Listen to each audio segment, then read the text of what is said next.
کل ایک بندہ مجھے نظر آیا. میں نے اپنے گارڈ سے کہا اس بندے کو میں جانتا ہوں جب میری عمر 7 سال تھی. اس وقت سے میں اس بندے کو جانتا ہوں. ہمارے پرانے محلے میں یہ رہا کرتے تھے. میں ان کو پورا واقعہ سنایا کہ یہ بندہ جو آ رہا ہے نا خراما چشمہ لگا ہوا تھا بیچارہ, ایسے ہی ڈھیلا ڈھیلا سا چلتا ہوا, منہ لٹکا کے نا ایسے جا رہا ہے. میں نے کہا اس بندے کو میں جانتا ہوں جب میری عمر 7 سال تھی. یہ ہمارے قریب میں کہیں رہا کرتے تھے. یہ اب میں پوری نہیں بتاؤں گا, وہ منہ سے نکلتے رہ گئے. یہ فلاں ان کا شعبہ تھا. اس بیچارے نے اتنی محنت کی, پورے محلے میں یہ مشہور تھا ایماندار بندہ ہے. مسجد کا کام اکثر فری میں کر دیا کرتا تھا. اور اس نے اسٹرگل کرتے اس کی پھر شادی ہوئی, اس کے بچے ہوئے, اس نے بچوں کو پڑھایا. اتنی کم آمدن میں ٹھیک ٹھاک پڑھایا بچوں کو, بیوی کو پڑھایا, بچوں کو بیوی پہ خرچ کیا, بچوں کو پڑھایا, ماسٹر کروایا بچوں کو. ماسٹر تک تو مجھے یاد ہے. ماسٹرز کروانے کے بعد کیا ہوا, بچیوں کی شادی وادی بھی ایک آدھ کی میرا خیال ہے کر دی اس نے. پھر اللہ کی قدرت کے بے روزگار ہو گیا. پھر کیا ہو گیا بھائی, جو مارکیٹ میں چل رہا ہے وہ رپورٹیں پیش کر رہا ہوں آپ کے سامنے. بے روزگار ہو گیا. زندگی محنت میں گزار دی. اللہ کی طرف سے بعض دفعہ آزمائشیں آتی ہیں. جاب چھوٹ گئی, اور جو اپنا کام تھا وہ بھی نہیں مل رہا اس کو. پتہ ہے کیا ہوا, وہی جو سب کے ساتھ عام طور پر آج کل ہوتا ہے. بیگم نے عدالت میں جا کے کیس کیا, مجھے اس بندے سے خلا چاہیے. سمجھتے ہو کہ نہیں سمجھتے؟ بیگم نے کہاں کیس کر دیا؟ عدالت, اسلامی مملکت کی ایک عدالت میں.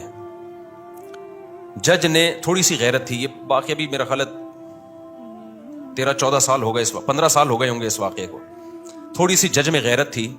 جج نے اس کی بیوی سے کہا کہ تمہارے میاں نے ساری زندگی کھلایا پلایا ہے, بچوں کو بھی پڑھا لکھا دیا, اب اگر قدرت کی طرف سے ایسا ہو گیا ہے تو اس کے ساتھ کیا کرو, سوکھی کھا کے گزارا کر لو. یہ بھی تو گزارا کر ہی رہا ہے نا, کیونکہ اس نے سارے ثبوت پیش کیے کہ میں نے اتنا خرچ کیا ہے. عورت نے بھی کوئی انکار نہیں کیا. جج نے اس کو سمجھایا, بیگم کو, اس کی خاتون کو, دیکھو یہ ہر گھر میں ہوتا ہے.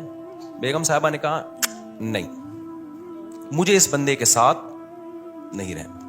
بیگم صاحبہ ہو گئی مارکیٹ سے شارٹ, اور بچے بھی جو 18 سال سے کم عمر بچے تھے وہ بھی سارے کس کو مل گئے؟ بیگم کو مل گئے. اس کے بعد جو اس کی حالت تھی وہ میں جانتا ہوں اور وہ جانتا ہے. اب تک میرا خیال ہے 15 سال ہو گئے اکیلا ہی گھوم رہا ہے, کوئی اولاد ساتھ میں نہیں ہے. سمجھ رہے ہو کہ نہیں سمجھ رہے؟ ویمن رائٹس کی باتیں بہت ہوتی ہیں, ہونی چاہیے. عورتوں پہ بھی ظلم بھی ہوتا ہے, ان کے حقوق کی آواز اٹھنی چاہیے.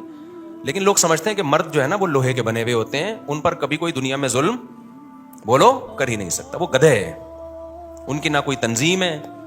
ہماری عدالتیں مکمل عورت کو سپورٹ کر رہی ہیں. آپ شادی کریں, بچہ پیدا کریں, اگر آپ کی بیوی کو آپ پسند نہیں آئے کورٹ میں خلا لے گی, بیوی بھی گئی, بچہ بھی گیا, اور 18 سال تک آپ گدھے بن کے اس بچے کا خرچہ اٹھاؤ. لیکن کس اسکول میں بچے نے پڑھنا ہے, بچہ نانی سے دادی سے کب ملے گا, عید بقرعید پہ آپ کے پاس, نہ, یہ ساری فیصلہ آپ کی بیوی کرے گی. اس کی مرضی پر ہے. اگر وہ دینا چاہے ٹھیک ہے, نہیں تو گدھے بن کے آپ پیسے جمع کراتے رہو. سمجھتے نہیں ہو نا بات کو؟ یہ گدھا پن ہماری عدالتوں میں ہے. مجھے تو لگ رہا ہے توہین عدالت کا کیس میرے خلاف ہوگا, میں جیل میں جاؤں گا. لیکن میں چاہ رہا ہوں میں جاؤں جیل میں.